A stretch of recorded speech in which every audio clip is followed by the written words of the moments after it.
कमरपाठ सरासर मुद्रा डोळे बंद मन शांत दीर्घ श्वास घेऊन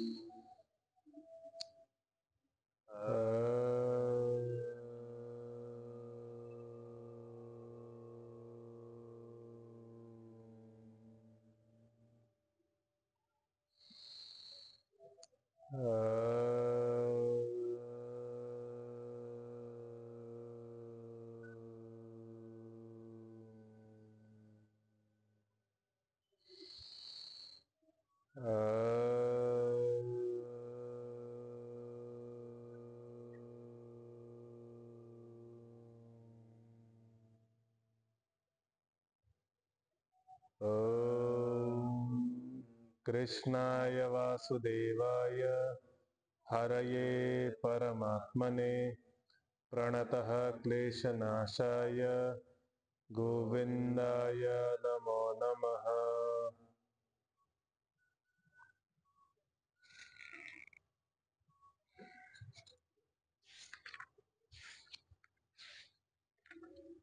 श्लोकांचं उच्चारण। चल। ओम श्री परमात्मने नमः। अथ पंचमोऽध्यायः। अर्जुन उवाच सन्न्यासं कर्मणां कृष्ण पुनर्योगं च शंससि यच्छ्रेय एतयोरेकं तन्मे ब्रूहि सुनिश्चितम्। श्रीभगवान् उवाच सन्न्यासः कर्मयोगश्च निःश्रेयसकरावुभौ तयोस्तु कर्मसन्न्यासात् कर्मयोगो विशिष्यते। ज्ञेयः स नित्यसन्न्यासी यो न द्वेष्टि न काङ्क्षति निर्द्वन्द्वो हि महाबाहो सुखं बन्धात् प्रमुच्यते। सांख्ययोगौ पृथक् बाला प्रवदन्ति न पण्डिताः एकमप्यास्थितः सम्यक् उभयोर्विन्दते फलम्। यत् सांख्यै प्राप्यते स्थानं तद् योगैरपि गम्यते। एकं सांख्यं च योगं च यः पश्यति स पश्यति। सन्न्यासस्तु महाबाहो दुःखमाप्तुं मयोगतः योगयुक्तो मुनिर्ब्रह्म न चिरेणाधिगच्छति। 7वां श्लोक। योगयुक्तो विशुद्धात्मा विजितात्मा जितेन्द्रियः सर्वभूतात्मभूतात्मा कुर्वन्नपि न लिप्यते। योगयुक्तो जो योग पासून युक्त झाला आहे, ठीक आहे, कर्मयोग पासून युक्त झाला, विशुद्ध आत्मा झाला आहे, ज्याची आत्मा विशुद्ध झाला आहे। आता इथं आत्माचे 2-3 अर्थ घेतलेले आहेत, ठीक। तर विशुद्ध आत्मा, इथं जो आत्मा शब्द आहे तिथं अंतःकरण घेतलेला आहे, असं शंकराचार्यांच्या भाष्यानुसार मी सांगतो तुम्हाला। तिथं अंतःकरण, अंतःकरण म्हणजे मन बुद्धी चित्त आणि अहंकार, हे 4 गोष्टींना मिळून आपलं अंतःकरण बनतं।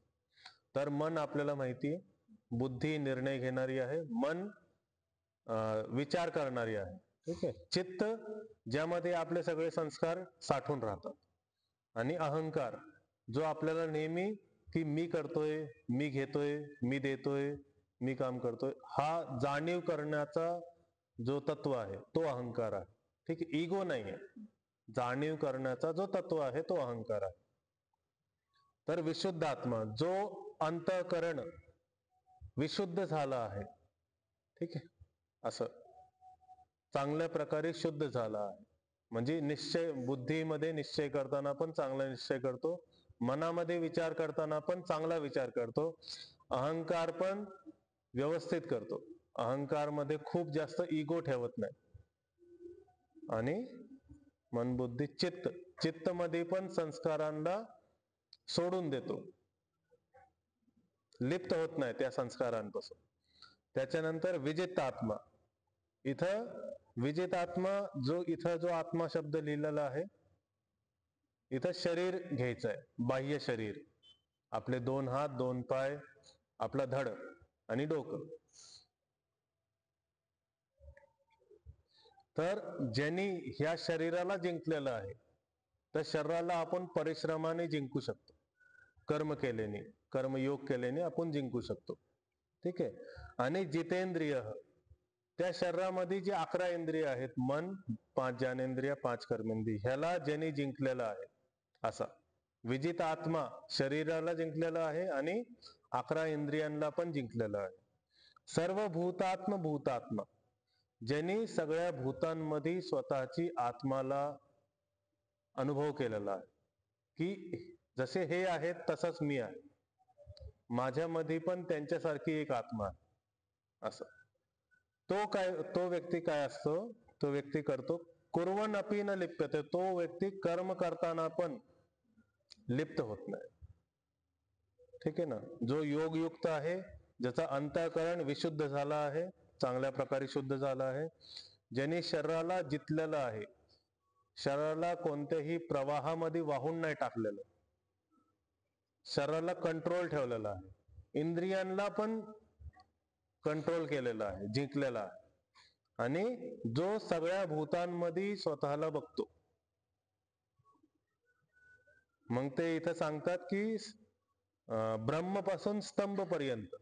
तर स्तंभ म्हणजे खडा, माती, त्यामध्ये पण जे एकत्व चिंतन करणारे असतात ते खड्यापासून ब्रह्मपर्यंत एकच तत्व बघतात. खड्यापासून, पर्वतापासून, झाडांपासून, किटाणूपासून, जलाशयामध्ये राहणारे प्राणींपासून, भूमीमध्ये राहणारे उडणारे प्राणीपासून, सगळे जे पण आत्मा आहे त्यांना सगळ्यांना स्वतःचा आत्मा समजतो. असं ब्रह्मपासून स्तंभपर्यंत तो व्यक्ती काम करताना पण लिप्त होत नाही, कर्म करताना पण लिप्त होत नाही. ठीक आहे. अंतःकरण म्हणतो. अंतःकरण, अंत म्हणजे आतमध्ये, करण म्हणजे साधन. मन, बुद्धी, चित्त, अहंकार आपले साधन आहेत. ठीक आहे. आपल्या शरीराला चांगल्या प्रकारे व्यवहार करण्यासाठी, काम करण्यासाठी आपले साधन आहेत. पण आपण त्याच्यामध्ये एवढे लिप्त होऊन जातो की आपल्याला ते साधन नसताना ते आपल्याला घरच वाटतं. तर योगयुक्त एक समस्त पद आहे, योगापासून युक्त झालेला, योग से युक्त. ठीक. विशुद्ध आत्मा, जो आत्मा शुद्ध झालेला आहे असा विग्रह. विजित आत्मा, जो आत्मा जिंकलेला आहे, असे हे विग्रह आहेत. ठीक आहे. जितेंद्रिय, इंद्रियांना जिंकणारा. सर्वभूतात्म भूतात्मा, सर्वभूत आत्म, सर्व भूतांच्या आत्मामध्ये स्वतःच्या भूताची आत्मा बघणारा. कुर्वन् अपि, कुर्वन् आणि अपि होता, अपि ला न झाला. ठीक आहे. कुर्वन् अपि न लिप्यते, लिप धातू आहे, चिटकणे, चिपकली कशी चिटकून राहते तशी चिटकणे, न लिप्यते. पहिला पाद आहे योगयुक्तो विशुद्धात्मा, दुसरा पाद आहे विजित आत्मा जितेंद्रिय, तिसरा पाद आहे सर्वभूतात्म भूतात्मा, चौथा पाद आहे कुर्वन्नपि न लिप्यते. कुर्वन्नपि, नपी म्हणायचंय. ठीक. न लिप्यते. उच्चारण घेऊयात. योगयुक्तो विशुद्धात्मा, योगयुक्तो विशुद्धात्मा, विजितात्मा जितेंद्रियः, विजितात्मा जितेन्द्रियः, सर्वभूतात्म भूतात्मा, सर्वभूतात्म भूतात्मा, कुर्वन्नपि न लिप्यते. कुर्वन्नपि न लिप्यते. सगळे सोबत. योगयुक्तो विशुद्धात्मा, विजितात्मा जितेंद्रियः, सर्वभूतात्म भूतात्मा, कुर्वन्नपि न लिप्यते. योगयुक्तो विशुद्धात्मा, विजितात्मा जितेंद्रियः, सर्वभूतात्म भूतात्मा, कुर्वन्नपि न लिप्यते. आता हे पुढचे दोन श्लोक एकत्र सांगतो. ठीक आहे. 8वा आणि 9वा, कारण की हे एकत्र अर्थ बनवतात, त्यामुळे एकत्र सांगतो. उच्चारण घेताना आपण वेगळे वेगळे घेऊ. नैव किंचित करोमि इति युक्तो मन्येते तत्त्ववित्, पश्यन् शृण्वन् स्पृशन् जिघ्रन्, अश्नन् गच्छन् स्वपन् श्वसन्, प्रलपन् विसृजन् गृह्णन्, उन्मिषन् निमिषन्नपि, इंद्रियाणि इंद्रियार्थेषु वर्तन्त इति धारयेण. ठीक आहे.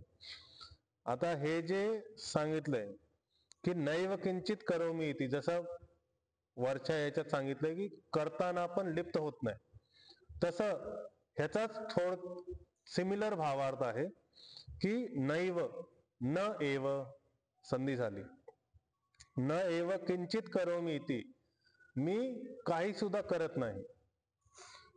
कोण असं कोण म्हणायला पाहिजे, असं कोण मानायला पाहिजे? जो तत्ववित आहे, जो युक्त आहे, जो समाहित चित्त आहे, जो योगापासून युक्त आहे, जो तत्ववित आहे, त्यांनी असं समजायला पाहिजे की मी कर्म करताना पण करत नाही. जसं कर्मणी अकर्म यह पश्येत, अकर्मणीच कर्म यह, तसं की कर्म करताना पण मी कर्म करत नाही. जो तत्ववित आहे, जो परमार्थदर्शी आहे, ज्यांनी आत्माला स्पष्ट बघितलं आहे, तो असंच म्हणणार की मी काम करतोय पण मला काही वाटतच नाही. बरेचसे लोक म्हणजे जे पॅशनेट असतात त्यांना खरंच वाटत नाही. आपण पण कोणत्या गोष्टीमध्ये पॅशनेट असलो तर आपल्याला टाइम काय कधी कळत नाही, आपल्याला जेवण कधी कळत नाही, आपल्याला पाणी कधी कळत नाही, आपल्याला झोप सुधरत नाही. ती स्थिती जे भौतिक संसारामध्ये काही काही लोक अचीव करतात, ती स्थिती आध्यात्मिक लोक परमार्थला बघून, देवाला बघून, ब्रह्मला बघून अचीव करतात.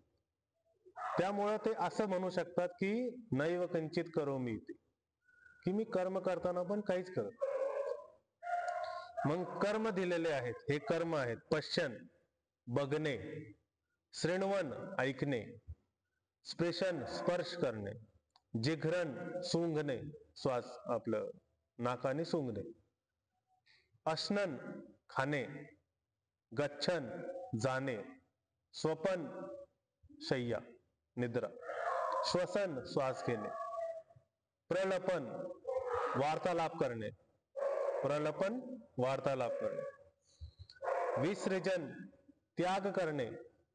ठीक आहे, त्याग करणे, हा त्याग करणे, विसृजन त्याग करणे, गृह्णन ग्रहण करणे, ऑपोजिट, त्याग करणे ग्रहण करणे, उन्मिशन म्हणजे आंखे खोलणे, डोळे उघडणे, आणि निमिशन डोळे बंद करणे. अपि इथं पण बघा तशीच संधी झालेली आहे. कुर्वन नपी, निमिशन नपी, इंद्रियाणि इंद्रियार्थेषु वर्तन्त, असं पहिले पण आलेलं आहे, है ना, की इंद्रियांच्या अर्थामध्ये वर्ततात, असं मी ह्या गोष्टीला धारण केलेलं आहे. आणि ज्या व्यक्तीने असं धारण केलेलं आहे त्याला वाटणारच नाही की मी कर्म करतो, आहे का नाही. मग हे सगळे विषय आहेत, है ना. इति धारयन, धारयनचा अर्थ आहे की मी असा समजून धारण करतो, माझ्या शरीराला, माझ्या देहाला मी असा समजून धारण करतो. ठीक आहे. तर आता ह्याच्यामध्ये संधी आहे नैव, न आणि एव, नैव ऐकार संधी झाली. किंचित करोमी, किंचित करोमी शब्द जोडलाय, करोमी इति मध्ये मोठा इकार झाला, करोमीचा इकार आणि इतिचा इकार मिळून मोठा इकार झाला. युक्त विसर्ग होता, विसरला ओ झाला, म पुढे असताना. युक्तो मन्येत, तत्ववित, तत्वला चांगल्या प्रकारे जाणणार, तत्ववित. आता हे सगळे शब्द वेगळे वेगळे आहेत. इथं जिघ्रन आणि अश्नन मध्ये संधी आहे. ठीक आहे, जिघ्रन आणि अश्नन मध्ये कुर्वन नपी सारखी संधी आहे, की जिघ्रन मध्ये न होता अश्नन अ पुढं होता, न अच्या जागेवरती न रिप्लेस झालाय, जिघ्रन अश्नन. मी सांगतो ना, प्रत्येक शब्दाला वेगळं वेगळं करा. ठीक आहे. जसं पश्चन आहे तर पश्चनच्या मध्ये आणि श्रीनवनच्या मध्ये एक रेष वाढायची छोटी, तुम्हाला शब्द समजून जाईल. तर पश्चन मध्ये पण न होता पण श्र पुढं असताना, श पुढं असताना, शच्या गुण सारखा य तिथं जोडलाय. कारण की श टाळू पासून बोलला जातो. टाळू म्हणजे, ठीक आहे, दाताच्या वरती टाळू. तर य पण टाळू पासून बोलला जातो. च छ ज छ य टाळू पासून बोलला जातो. श्रेणवन स्पृशन, बघा स्पृशन आणि जिघ्रन, परत ज होता, ज च च्या वर्गामध्ये येतो, त्यामुळं य पण च च्या वर्गातला शेवटचा अक्षर घेतला, स्पृशन. ठीक आहे. जिघ्रन न आणि अ पुढं होता, तर अ च्या जागेवरती न रिप्लेस झालाय. अश्नन गच्छन स्वपन, आता इथं बघा परत श आला, न च्या जागेवरती य रिप्लेस झालाय. श्वसन, प्रलपन विसृजन गृह्णन, गृह्णन आणि उन्मिशन. ठीक आहे. तर उ होता, अ इ उ यांच्या जागेवरती न रिप्लेस होतो, तर गृह्णन उन्मिशन. उन्मिशन म्हणजे उघडणे, निमिषण म्हणजे खोलणे, बंद करणे, सॉरी. आणि नपी, अपी मध्ये परत तशी संधी झाली. तर हे वेगळे वेगळे शब्द आहेत. नैव किंचित करोमीति पहिला पाठ, युक्तो मन्येत तत्ववेद दुसरा पाठ. ठीक आहे. तिसरा पाठ बघा, पश्यन श्रेणवन स्पृशन जिघ्रन, 4 शब्द आहेत. पश्यन श्रेणवन स्पृशन जिघ्रन तिसरा पाठ. आणि अश्नन, ठीक आहे, अश्नन गच्छन स्वपन श्वसन 4 शब्द आहेत. ठीक, उच्चारण घेऊयात. नैव किंचित करोमीति, नैव किंचित करोमीति, युक्तो मन्येत तत्ववित्, युक्तो मन्येत तत्त्ववित्. पश्यन् शृण्वन् स्पृशन् जिघ्रन्, पश्यन् शृण्वन् जिघ्रन्, अश्नन् गच्छन् स्वपन् श्वसन्. अश्नन् गच्छन् स्वपन् श्वसन्. सगळे सोबत. नैव किंचित करोमीति, युक्तो मन्येत तत्ववित्, पश्यन् शृण्वन् स्पृशन् जिघ्रन्, अश्नन् गच्छन् स्वपन् श्वसन्. नैव किंचित करोमीति, युक्तो मन्येत तत्ववित्, पश्यन् शृण्वन् स्पृशन् जिघ्रन्, अश्नन् गच्छन् स्वपन् श्वसन्. ठीक. आता 9वा श्लोक. प्रलपन विसृजन गृह्णन, पहिला पाठ. प्रलपन विसृजन गृह्णन 3 शब्द आहेत. उन्मिशन निमिषन नपी, इथं पण 3 शब्द आहेत. उन्मिशन निमिषन नपी दुसरा पाठ. इंद्रियाणि इंद्रियार्थेषु तिसरा पाठ. वर्तंत इति धारयन, इथं वर्तन्ते होतं, पण एकार ईच्या पुढं असताना, ई पुढं असताना एकार गायब झालाय, लोप झाला. वर्तंत इति धारयन चौथा पाठ. ठीक. प्रलपन विसृजन गृह्णन, प्रलपन विसृजन गृह्णन, उन्मिषन निमिषन्नपि, उन्मिषन् निमिषन्नपि, इंद्रियाणि इंद्रियार्थेषु, इंद्रियाणि इंद्रियार्थेषु, वर्तन्त इति धारयन, वर्तन्त इति धारयन्. सगळे सोबत. प्रलपन विसृजन गृह्णन, उन्मिषन निमिषन्नपि, इंद्रियाणि इंद्रियार्थेषु, वर्तन्त इति धारयन्. प्रलपन विसृजन गृह्णन, उन्मिषन निमिषन्नपि, इंद्रियाणि इंद्रियार्थेषु, वर्तन्त इति धारयन्. हा श्लोक पण खूप प्रसिद्ध नाहीये, पण ह्याचा भावार्थ खूप चांगला आहे. ब्रह्मण्याधाय कर्माणि संगम त्यक्त्वा करोति यः, लिप्यते न स पापेन पद्मपत्रम निवांभस. बघा इथं पण परत लिप्यते सारखा भाव आहे. तर कोण लिप्त होत नाहीये? ब्रह्मणी आधाय कर्माणि, जो ब्रह्मामध्ये सगळे कर्म समर्पित करून टाकतो. ब्रह्म म्हणजे आपण आपले इष्टदेव म्हणू शकतो, जर स्थूल बुद्धी असेल तर.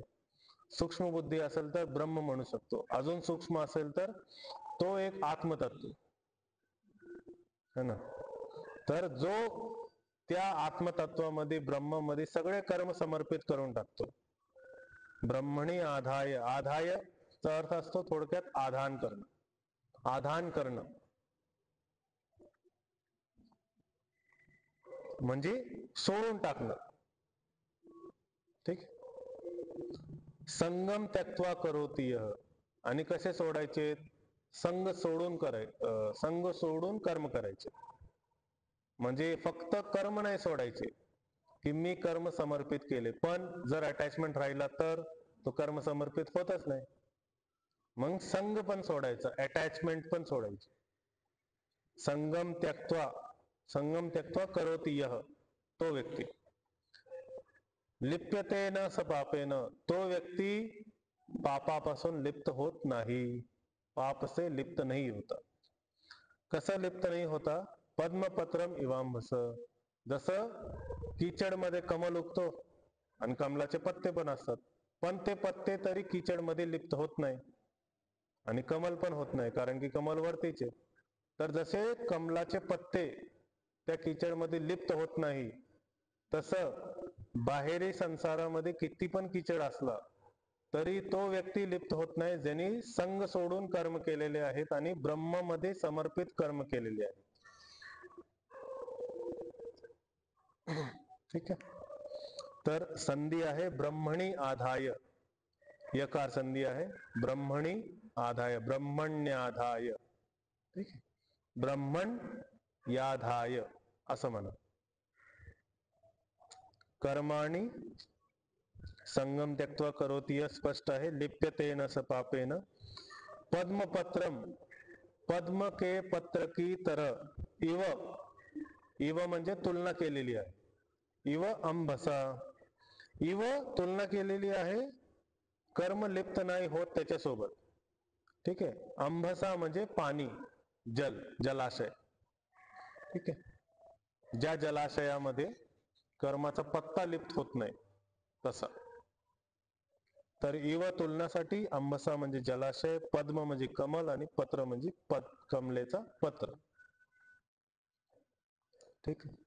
तर पहिला पाद आहे ब्रह्मण्याधाय, ब्रह्मण्याधाय असं म्हणा. ब्रह्मण्याधाय, ब्रह्मण्याधाय कर्माणि पहिला पाद.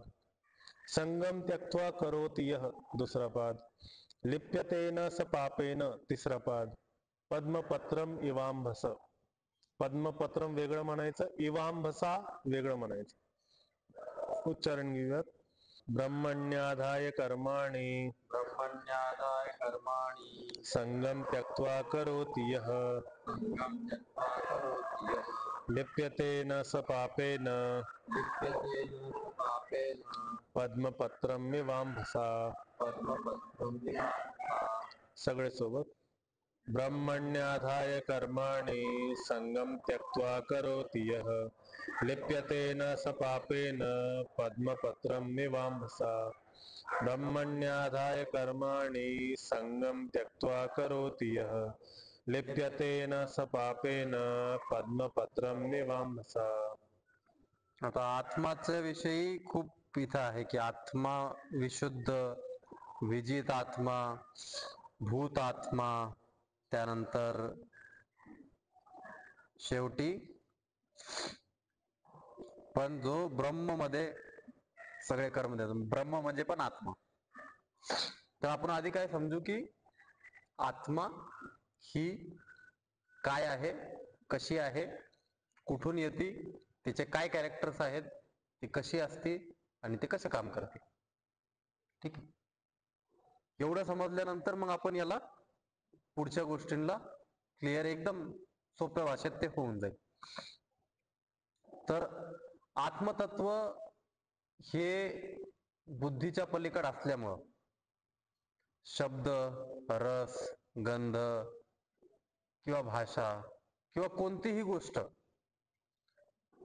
हे सगळ्या गोष्टी त्याच्यापेक्षा स्थूल असल्यामुळं, त्याच्यापेक्षा नंतर आल्यामुळं त्याच्याविषयी ह्या गोष्टी सांगू शकत नाही. तरी मी प्रयत्न करतो पूर्णपणे तुम्हाला सांगायचं की तसं ते काय आहे. ठीक आहे. तर उदाहरणच्या जे उपनिषद मध्ये, जे वेद मध्ये, जे दर्शनशास्त्रामध्ये आत्माचा उल्लेख करताना उदाहरण देतात, त्या उदाहरणाच्या बेसिसवर आणि माझ्या अनुभवाच्या बेसिसवर काही गोष्टी मी तुम्हाला आत्माच्या विषयी सांगेन. ठीक आहे. तर जरी जसं एक मी जर तुमच्या आधी आलोय मी इथं तुमच्या ह्या हॉलमध्ये जर मी तुमच्या आधी आलोय, तर मी ज्यावेळेस आलोय त्यावेळेस ज्या गोष्टी घडल्यात त्या गोष्टी मी तुम्हाला किती पण सांगितल्या, पण मी ज्या प्रकारे त्याला अनुभव केलाय त्या प्रकारे तुम्ही त्याला अनुभव नाही करू शकत. त्याच्यासाठी तुम्हाला काय करावं लागेल, माझ्यासोबत त्या टायमिंगला, त्या काळामध्ये, त्या सूक्ष्मतेमध्ये तुम्हाला एंटर करावं लागेल. ठीक आहे. तर याचा सगळ्यात बेस्ट उपाय काय आहे की स्टेप बाय स्टेप तुम्ही सगळं पूर्ण शरीर शांत करा, मन शांत करा, श्वास शांत करा, विचार शांत करा, त्याच्यानंतर अहंकार शांत करा, मग बुद्धी शांत करा. आणि बुद्धी शांत केल्यानंतर जो तुम्हाला अनुभव होणार तो एक आत्माचा झलक असणार, ती एक झलक असणार. त्याचे कॅरेक्टर जाणण्यासाठी तुम्हाला त्याच्यामध्ये स्थित राहावं लागेल. म्हणजे त्याच्यामध्ये तुम्हाला खूप वेळपर्यंत असं स्तंभ एकदम स्थिर राहावं लागेल, तेव्हा तुम्ही त्याच्यामध्ये त्याचे सगळे कॅरेक्टर जाणू शकता. ठीक आहे. वेदांत दर्शन मध्ये आणि उपनिषदांमध्ये ज्या प्रकारे त्याची परिभाषा केली, ज्याचं उदाहरण दिलंय, त्याच्या उदाहरणाच्या द्वारे आपण समजू की आत्मा काय आहे. आता विशुद्ध आत्मा ज्यावेळेस सांगितलं, तर आत्मा तर आपण ऐकतो शुद्ध आहे, आत्मा शुद्ध आहे, पण मग इथं विशुद्ध आत्मा, चांगल्या प्रकारे शुद्ध झालेली आत्मा का वापरलं? तिथं आधीच शुद्ध आहे, तर चांगल्या प्रकारे शुद्ध झालेली आत्मा असं का वापरलं?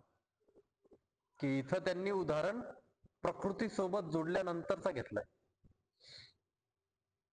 जसं मी याला लाईट म्हणतोय, म्हणजे हे जे सर्कल आहे त्याला मी लाईट म्हणतोय, पण त्याच्यासोबत मोबाईल जोडलेला आहे, स्टँड जोडलेला आहे, वायर जोडलेली आहे, त्याच्यासोबत अजून भरपूर गोष्टी जोडलेल्या आहेत, त्या वायर लोखंडचा आहे. ह्या सगळ्या गोष्टी म्हणल्यावर मग मी त्याला लाईट म्हणतो. नाहीतर लाईट तशीच शुद्ध आहेच, पण ज्यावेळेस मी म्हणणार विशुद्ध लाईट किंवा विशुद्ध रिंग, त्यावेळेस काय होणार, ह्या सगळ्या गोष्टी बाजूला होतील. तसंच आत्मासोबत पण. तर आत्माची परिभाषा करताना काय सांगतात की पहिली गोष्ट, जे जीवात्मा आहे, जे प्रत्येक आत्मा आहे तुमच्यामध्ये, माझ्यामध्ये, प्रत्येक जीव मध्ये, त्याच्यामधली आत्मा आणि माझ्यामधली आत्मा एकच सारखी आहे. मोठी आहे किंवा छोटी असं काही नाही. ठीक आहे. जो मोठा पण छोटा पण आहे तो सगळा प्रकृतीमध्ये आहे. ती जी शुद्ध आत्मा आहे ती त्याच्यामध्ये पण तशीच आहे, माझ्यामध्ये पण तशीच आहे, तो पण तसाच आहे, मी पण तसाच आहे. फक्त काळांतर की मी थोडा आधी आलो, त्याच्यामुळे मी अनुभव करून करून मनुष्य झालो, ते थोडे नंतर आलेत, त्याच्यामुळे ते अजून दुसऱ्या जातींमधून येत आहेत, ते इव्हॉल्व्ह होत आहेत. आणि सगळ्यांचं एव्होल्युशनचा टाइम वेगळा असल्यामुळं ते एक मॅच करणार नाही की हा माझ्यासारखाच वागतोय, तो माझ्यासारखाच वागतोय, असं होणार नाही. का? टायमिंग, काळचा डिफरन्स असल्यामुळं. ठीक आहे. तर हे सगळे आत्मा कशातून उद्भवलेत? जे अनंत ब्रह्म आहे, अनंत विष्णू आहे, परमात्मा आहे, त्याच्यातून हे सगळे उद्भवलेत. आणि उद्भवल्यानंतर उद्भवले कशामुळं? की त्या परमात्म्याची इच्छा होती. म्हणजे पहिली गोष्ट काय झालं, पहिला ट्रेट, पहिला कॅरेक्टर की आत्मा इच्छा करते.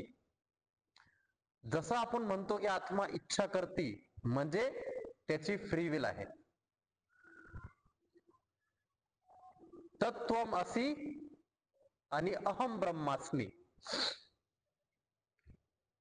तो तू आहे आणि मी ब्रह्म आहे.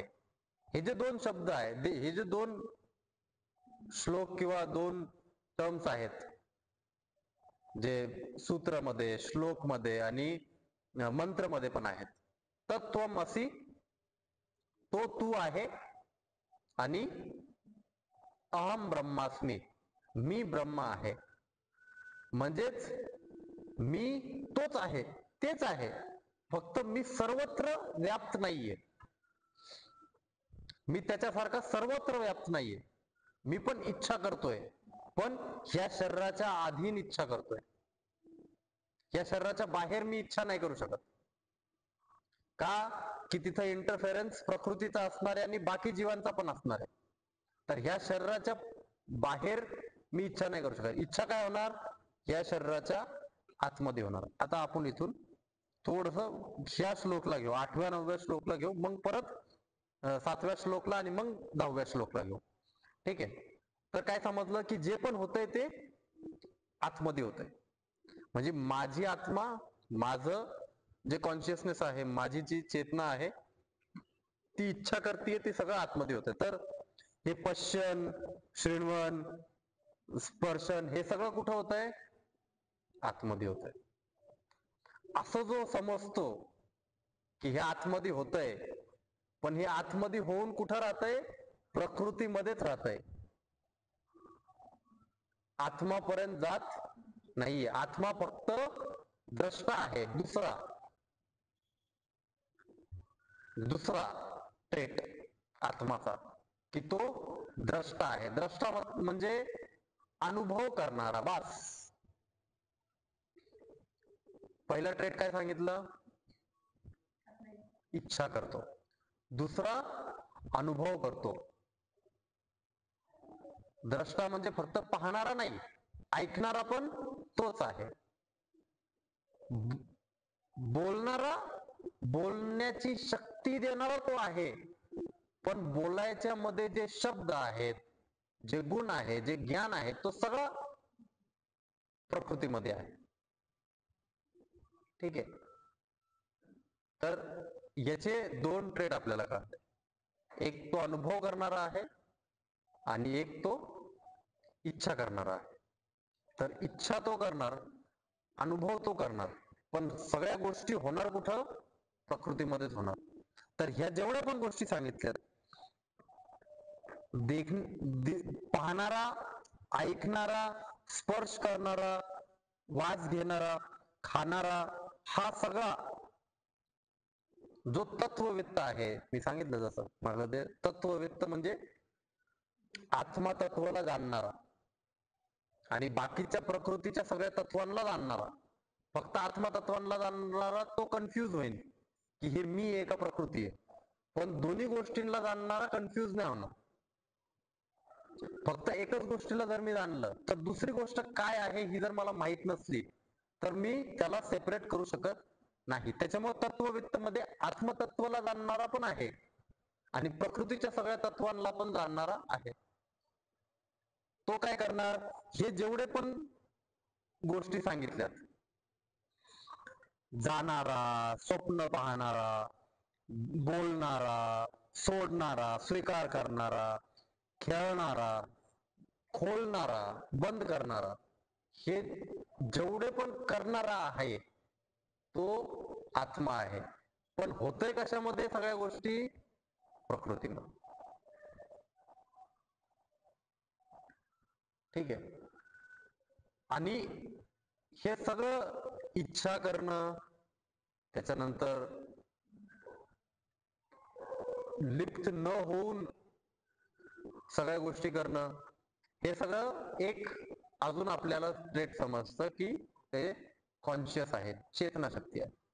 जे कॉन्शियस आहे, जे चेतन आहे, तोच इच्छा करू शकतो.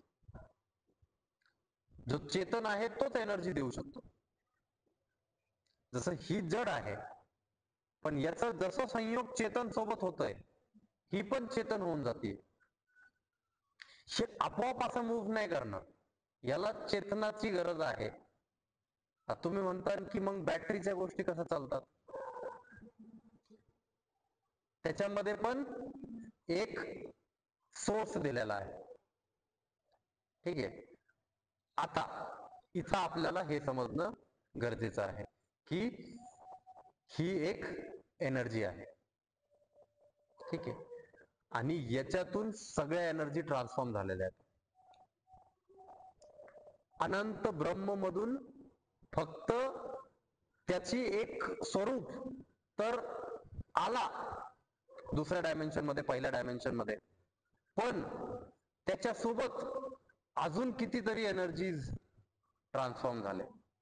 त्याच्यामध्ये कायनेटिक एनर्जी आहे, सोलर एनर्जी आहे, मस्क्युलर एनर्जी आहे, माइंडची एनर्जी आहे, हीट एनर्जी आहे, गरमीमध्ये पण एक एनर्जी असते, मुवमेंट मध्ये पण एक एनर्जी असते.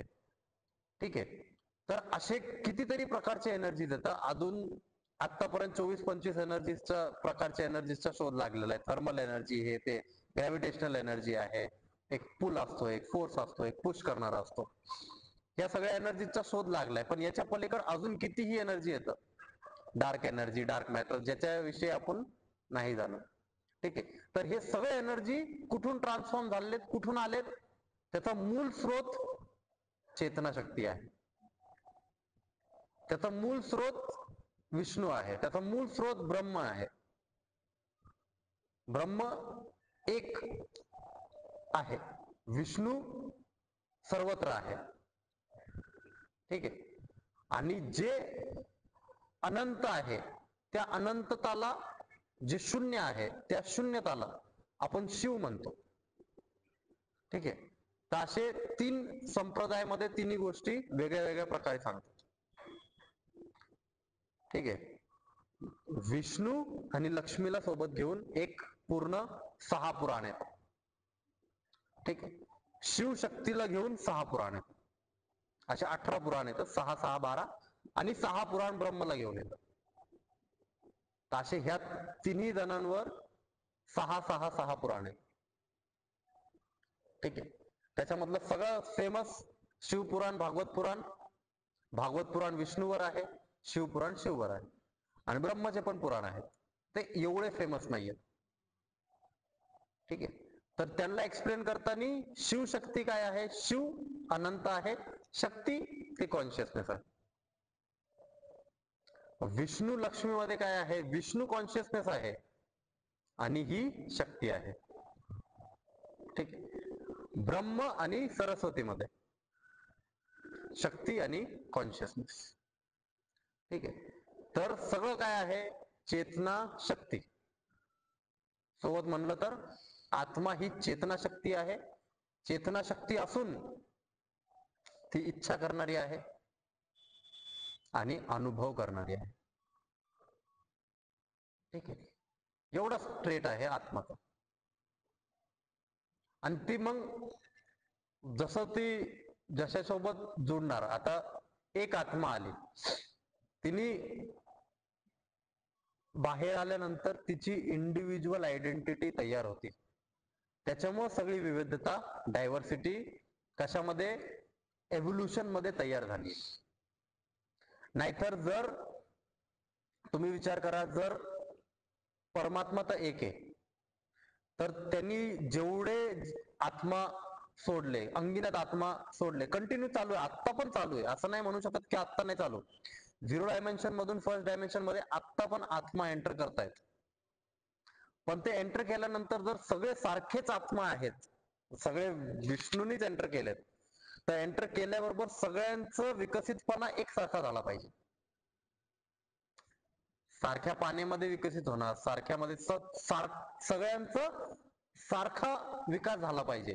पण जसे ते एंटर करतात पहिल्या डायमेन्शन मध्ये, त्यांचे इंडिव्हिज्युअल त्यांच्यावर सोडून दिले. त्याच्यामुळं तत्वमसी आणि अहम ब्रह्मास्मी हा शब्द वापरला.